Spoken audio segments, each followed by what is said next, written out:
Shalom, selamat pagi Bapak Ibu dosen serta seluruh rekan mahasiswa yang terkasih dalam Tuhan.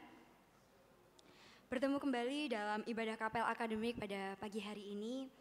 Saat ini sebelum kita akan memulai kapel kita, ada beberapa pengumuman yang boleh menjadi perhatian untuk kita semua. Petugas Rabot tanggal 28 Februari 2024, pembicara akan dilayani oleh Pendeta Adi Kurnia MTH dengan tema menjadi agen perubahan dalam pelayanan. WL akan dilayani oleh Saudari Marisa, pemusik Saudari Obed, Yotam, Yanto, dan Nando, multimedia oleh Saudara Kevin, soundman oleh Saudara Ferdi. Saat ini kita akan memulai kapel kita. Saya memberikan waktu sejenak untuk seluruh sivitas akademika mengambil sikap saat teduh. Kita akan mengucap syukur dan kita akan mohon ampun untuk setiap salah dan yang kita perbuat.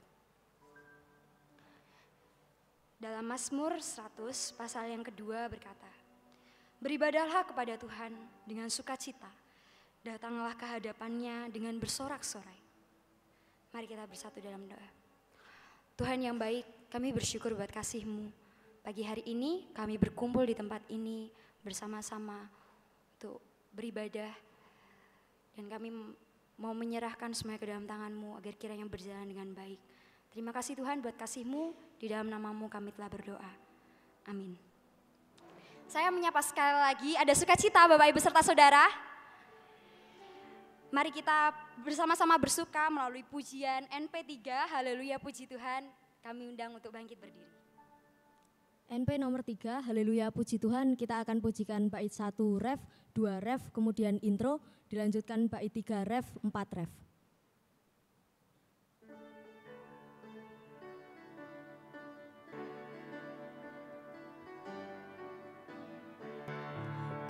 Ucapkan syukur atas anak domba yang menghapuskan dosa umat manusia. Haleluya puji Tuhan, bangkitkanlah kami. Haleluya puji Tuhan yang maha tinggi. Bangkitkan kami, oh penuhi kamu dengan kasih dan api kuasa Roh-Mu. Haleluya puji Tuhan, bangkitkanlah kami. Haleluya puji Tuhan yang maha tinggi. Amin. Dipersilakan untuk duduk kembali. Saat ini kita akan mendengarkan kebenaran firman Tuhan yang akan disampaikan oleh Bapak Yesaya Ekoli Bangunsanto dengan tema menjadi agen perubahan dalam pelayanan. Sebelumnya kita akan menaikkan pujian Turunlah Kasih Ilahi. NP nomor 29, Turunlah Kasih Ilahi, kita akan pujikan semua bait diakhiri dengan amin.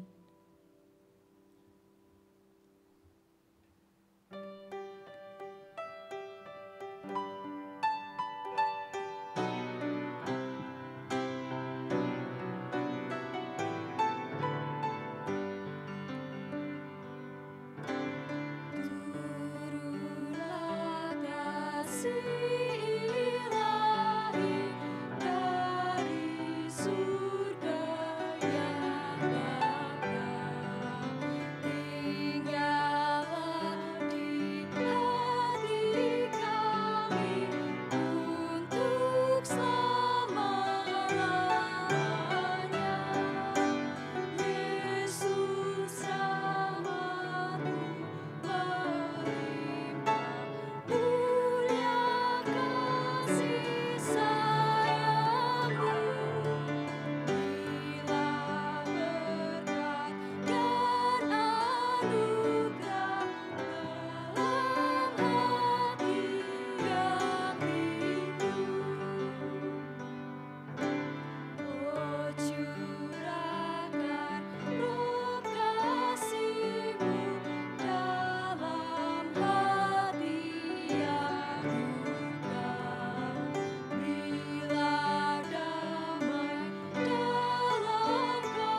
kita berdoa.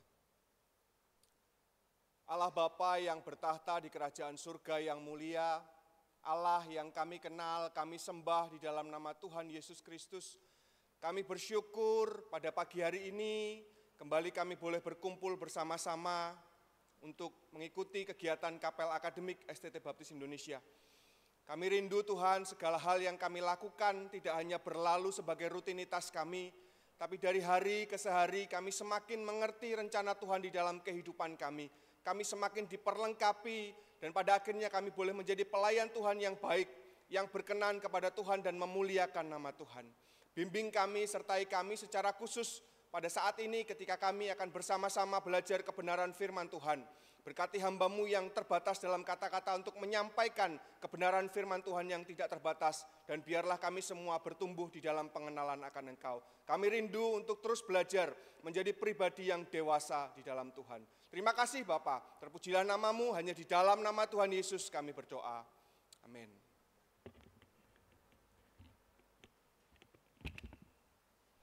Baik, Bapak Ibu Saudara, Shalom. Belum sarapan? Selamat pagi. Ya, puji nama Tuhan.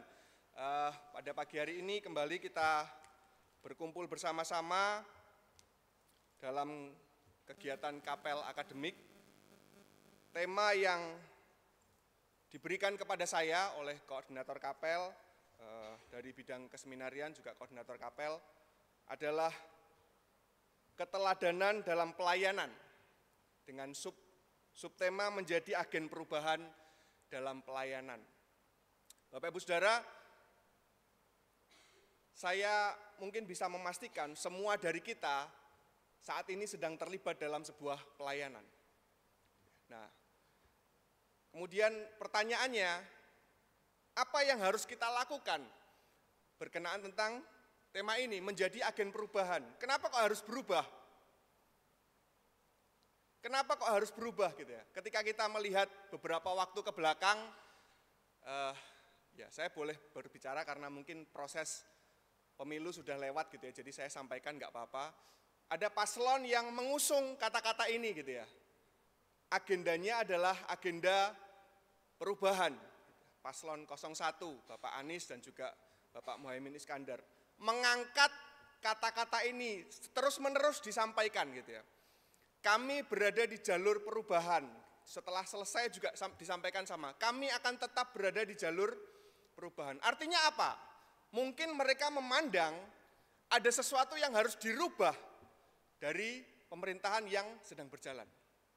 Saya tidak menggali secara detail dalam tentang visi-visi mereka, apa yang mereka inginkan dengan kata-kata perubahan. Tapi yang jelas, ketika mereka mengusung kata-kata perubahan, ketika mereka mengangkat visi tentang perubahan, berarti mereka menginginkan ada sesuatu yang berbeda, tidak sama dengan kondisi yang ada saat ini. Mungkin kurang lebih seperti itu. Itu berkenaan tentang pemilu. Saat ini juga sedang viral, sedang ramai beritanya, ada satu film yang begitu terkenal gitu ya. Mungkin teman-teman Bapak Ibu Saudara sudah nonton gitu ya. Film judulnya Agak Lain. Ada yang belum nonton? Ya, kasihan ya. Ya, film ini viral. Dari judulnya ada sudah kelihatan gitu ya. Judulnya Agak Lain.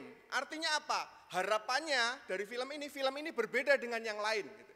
Dan ternyata setelah ditonton mungkin kurang lebih bisa disepakati bahwa film ini berbeda dengan yang lain. Genrenya berbeda, genrenya adalah horor komedi gitu ya. Horor komedi, pendekatannya lebih fresh gitu ya. Kalau teman-teman yang lihat bisa melihat perbedaannya dengan film-film yang ada sebelumnya. Saya tidak promosi gitu ya, karena sudah terkenal. Saya menyampaikan, ini fenomena yang terjadi. Ada dua bagian besar berkenaan tentang sesuatu yang berbeda. Film Agak Lain menginginkan konsep yang tidak sama dengan film-film pada umumnya. Dan itu menurut pandangan orang-orang, dan saya lihat juga itu berhasil karena menarik animo masyarakat untuk melihat apa yang lain, apa yang berbeda. Alurnya ternyata berbeda, pemerannya juga berbeda gitu ya. Kalau film-film biasanya pemerannya artis-artis gitu ya. Tapi kalau film agak lain ini pemerannya adalah komika gitu ya, stand up comedy. Jadi isinya ya bercanda-bercanda aja gitu ya. Jadi itu yang membuat mereka disukai banyak orang karena ada perbedaan dengan film-film yang lain. Dua fenomena viral yang melatar belakangi, mungkin bisa jadi latar belakang kita melihat bahwa perlu ada perbedaan. Nah, tema yang kita diskusikan, yang kita mau sama-sama pelajari pada pagi hari ini adalah menjadi agen perubahan dalam pelayanan. Apa yang perlu dirubah di dalam konsep pelayanan kita? Kenapa kok tema ini bisa sampai muncul Bapak Ibu Saudara? Saya coba merenungkan, saya coba membaca kebenaran firman Tuhan dari ayat yang disampaikan, yang diberikan kepada saya melalui surat dari Matius pasal 20 ayat 28. Apa yang perlu dirubah? Dan ternyata saya mencapai satu kesimpulan bahwa kita sebagai orang Kristen perlu belajar untuk merubah mindset. Apalagi kita sebagai pelayan Tuhan, sebagai mahasiswa seminari, kita perlu merubah mindset. Kenapa kok perlu dirubah? Saya melihat bukan di sini gitu ya, bukan di sini, di luar. Ada banyak orang-orang yang melayani, motivasinya tidak sejalan dengan kebenaran firman Tuhan. Orang-orang melayani supaya dapat keuntungan. Orang-orang melayani supaya diberkati. Orang-orang melayani supaya dilihat oleh gebetannya, oleh lawan jenis. Ada banyak motivasi-motivasi yang ternyata itu perlu diadakan perubahan. Apa yang perlu dirubah? Apakah berubah dari melayani menjadi tidak melayani? Tidak. Apa yang perlu dirubah dari melayani Tuhan Yesus ke melayani yang lain? Tentu tidak. Tapi apa yang perlu dirubah? Kita perlu mengoreksi mindset kita. Kenapa kok kita harus melayani? Coba kita perhatikan Bapak Ibu Saudara, di dalam firman Tuhan Matius pasal 20.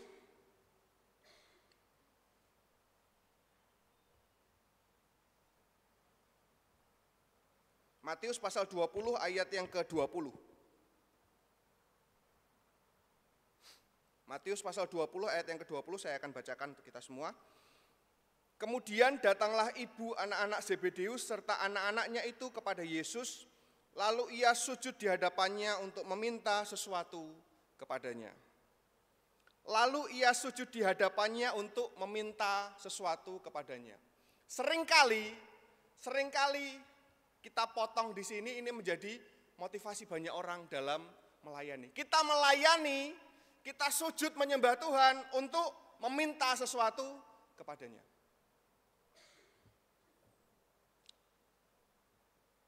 Saya sering menggunakan analogi ini Bapak Ibu Saudara.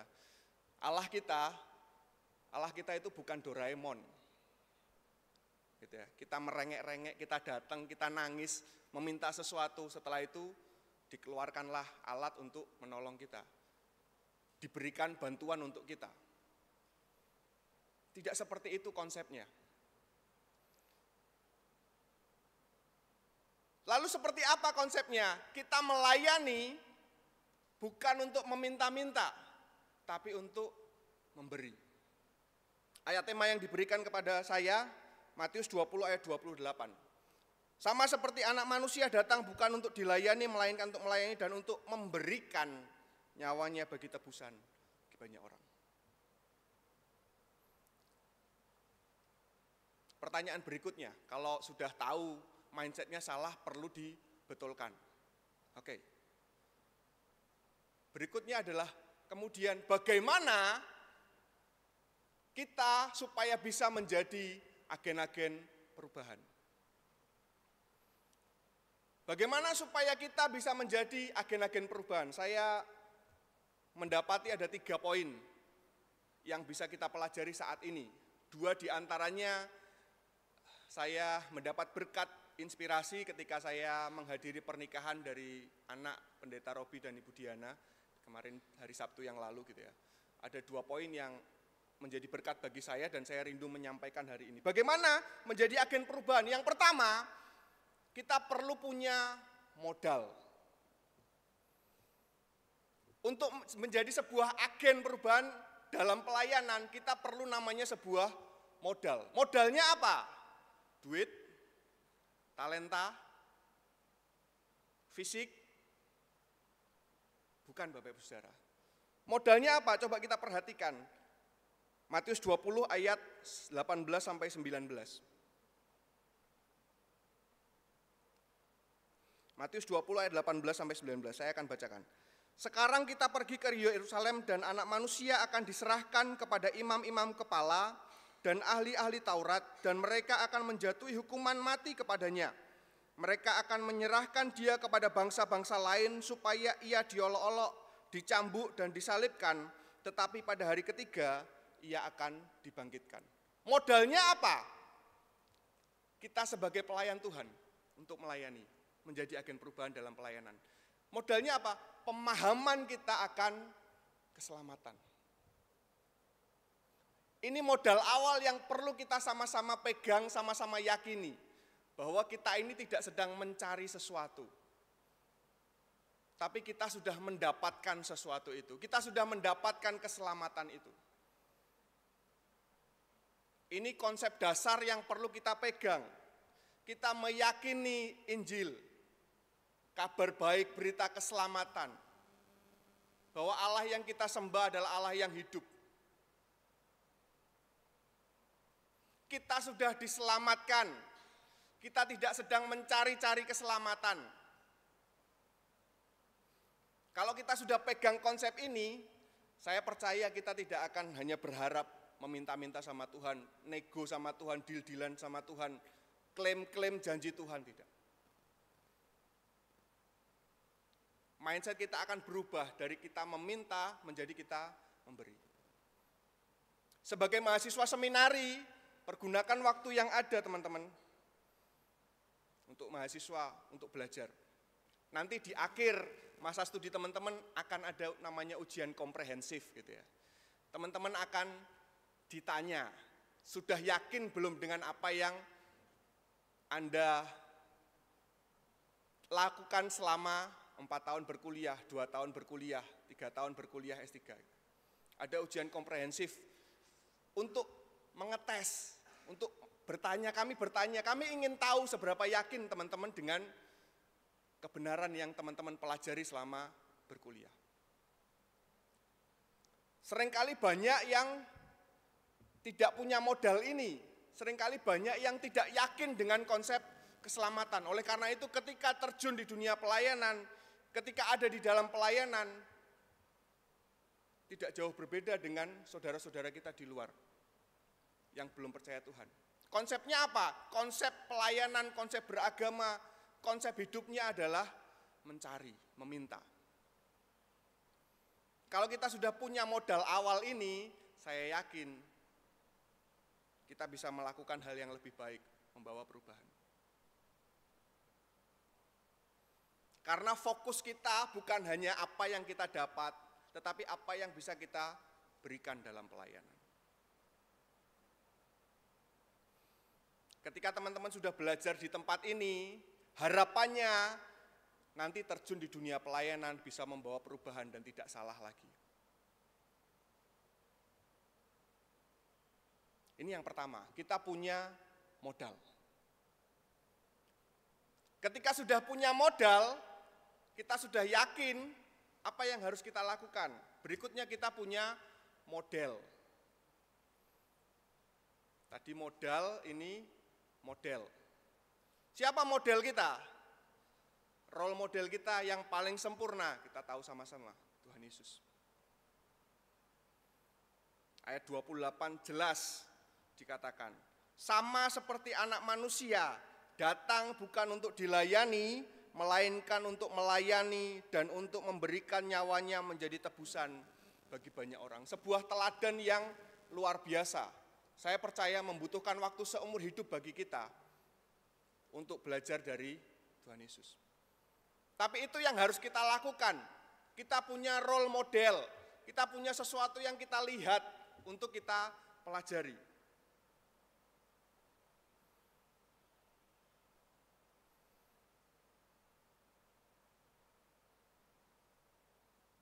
Tidak mudah Bapak Ibu Saudara untuk kita belajar menjadi serupa dengan Tuhan Yesus. Tapi kita perlu berusaha. Kalau kita sudah punya modal tadi, kita bisa untuk melakukannya. Saya yakin kita semua bisa dengan tekad, dengan modal yang kita miliki, keyakinan yang kita miliki. Kita punya modal, kita punya model. Tidak cukup sampai hanya melihat, tapi kita berusaha menjadi model tersebut. Artinya apa? Kita tidak cuma melihat, oh Tuhan Yesus itu hebat ya, seperti ini, seperti ini, seperti ini gitu ya. Tapi kalau sudah seperti itu, kita tahu itu, kita lakukan. Kita praktekkan dalam kehidupan kita. Kita berusaha, oh iya, saya pengen belajar mengasihi seperti Tuhan Yesus. Saya pengen belajar taat seperti Tuhan Yesus. Saya pengen belajar A, B, C, D, E, F, G. Ada banyak hal yang bisa kita pelajari terus-menerus di dalam kehidupan kita.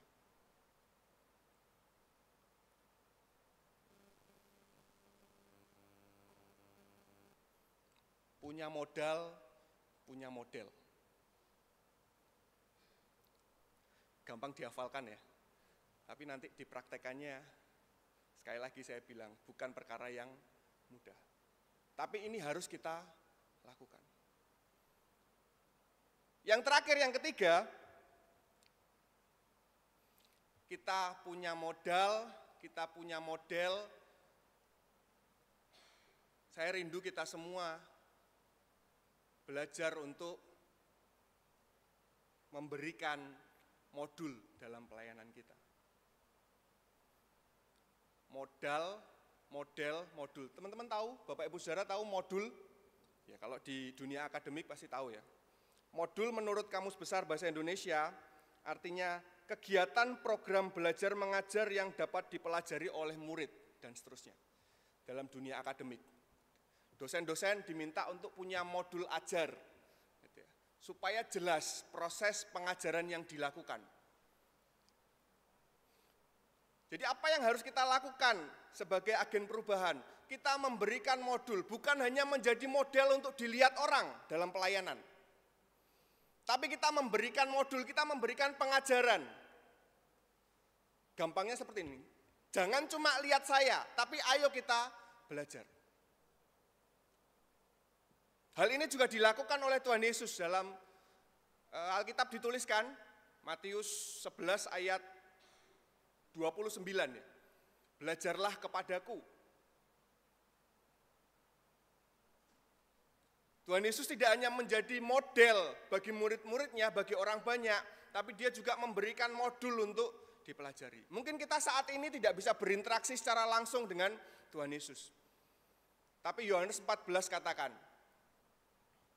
ada Roh Kudus. Coba kita lihat, Yohanes 14 ayat ke-26.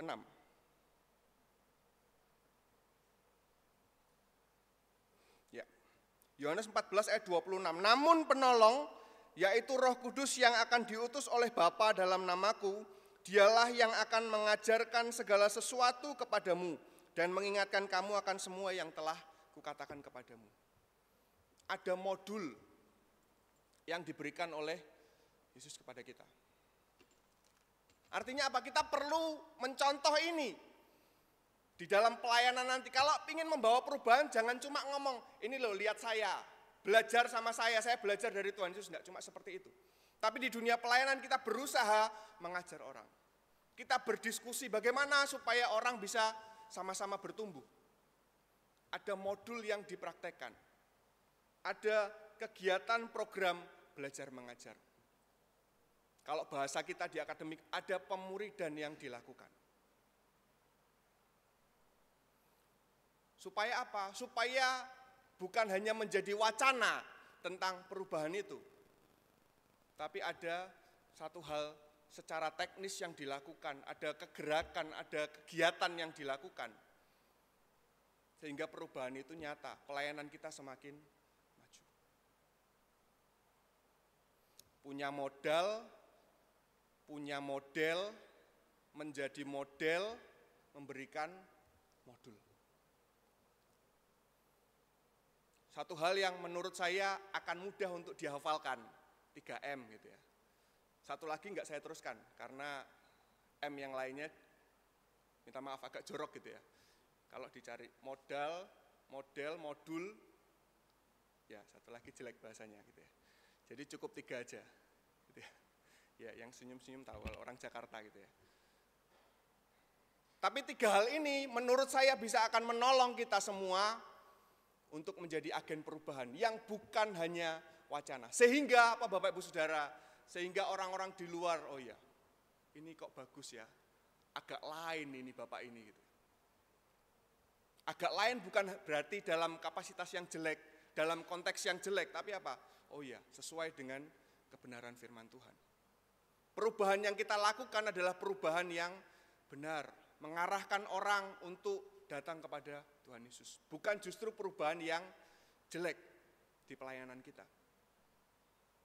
Saya harap kita semua bisa berproses, kita belajar menjadi agen perubahan dalam pelayanan. Tidak hanya berusaha menjadi model, ini aku, lihat aku seperti ini, tidak. Tapi juga dengan lemah lembut mengajar, memberikan modul. Ini saya berusaha untuk menjadi seperti Tuhan Yesus. Ayo kita belajar bersama-sama. Tidak hanya omon-omon gitu ya. Kita itu harus gini. Tapi dalam keseharian kita tidak bisa dilihat orang. Tapi keduanya harus berjalan beriringan. Menjadi model dan memberikan modul. Dengan dasar modal keyakinan kita bahwa kita sudah diselamatkan. Saya sangat suka apa yang disampaikan oleh Rasul Paulus di dalam Galatia 2 ayat 20. Namun aku hidup, tetapi bukan lagi aku yang hidup, melainkan Kristus yang hidup di dalamku. Itu menjadi pegangan saya gitu ya. Ketika kita sebagai seorang manusia sudah tidak layak sebenarnya untuk hidup. Kita manusia yang penuh dosa, penuh kesalahan. Tapi Tuhan mengampuni kita, Ia mengasihi kita, Ia memberikan kesempatan bagi kita untuk hidup di dunia ini. Itu menjadi modal kita untuk membawa perubahan dalam pelayanan kita, supaya nama Tuhan semakin ditinggikan. Amin. Mari kita berdoa. Bapa di dalam surga, kami mengucap syukur untuk setiap kesempatan di pagi hari ini, kami boleh bersama-sama belajar untuk menjadi agen perubahan dalam pelayanan. Kami sadar Bapak tidak mudah untuk kami melakukan yang baik, yang berkenan di hadapan Tuhan, tapi kami rindu melakukan yang terbaik, karena kami menyadari otoritas-Mu, kami menyadari bahwa Allah telah menyelamatkan kami. Kami mau untuk memberikan kehidupan kami sepenuhnya untuk hormat dan kemuliaan nama Tuhan. Terpujilah nama-Mu Bapa, hamba-Mu selesai berbicara, tapi Roh Kudus akan memeteraikan setiap kebenaran firman Tuhan yang pada saat ini kami dengarkan, kami pelajari. Biarlah hanya nama Tuhan yang dipermuliakan melalui apa yang kami lakukan pada pagi hari ini. Di dalam nama Tuhan Yesus kami berdoa. Amin.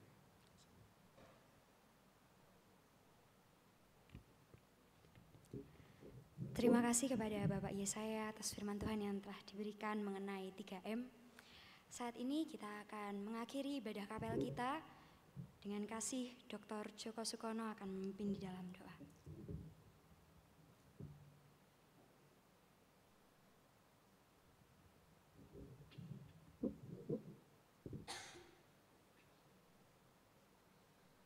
Kita akan berdiri bersama-sama, kita akan berdoa kepada Tuhan.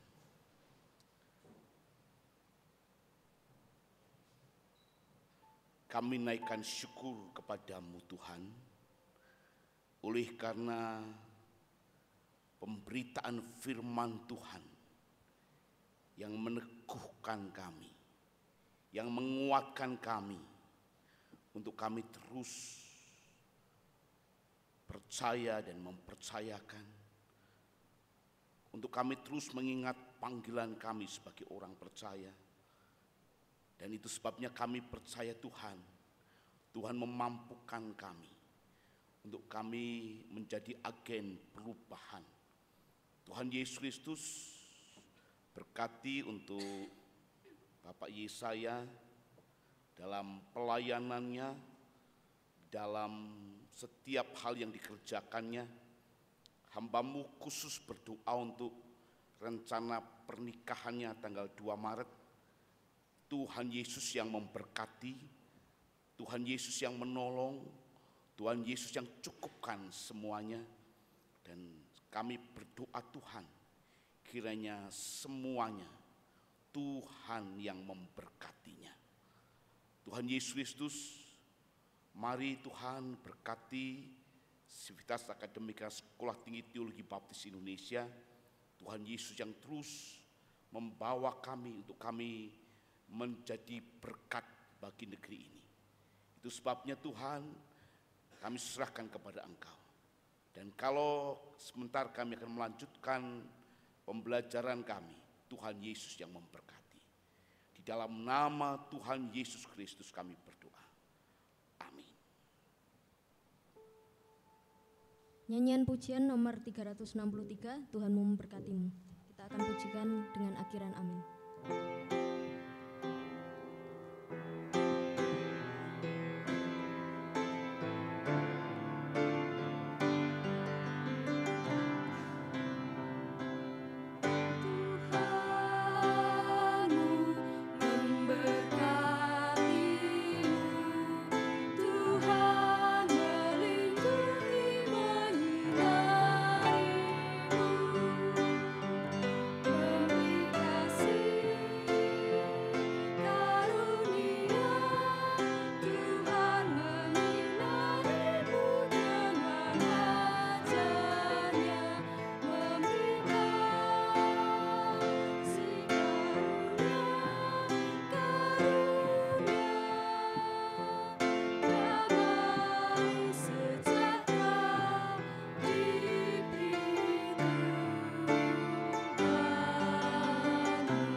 Saat teduh sejenak, ibadah kapel telah selesai. Tuhan Yesus memberkati.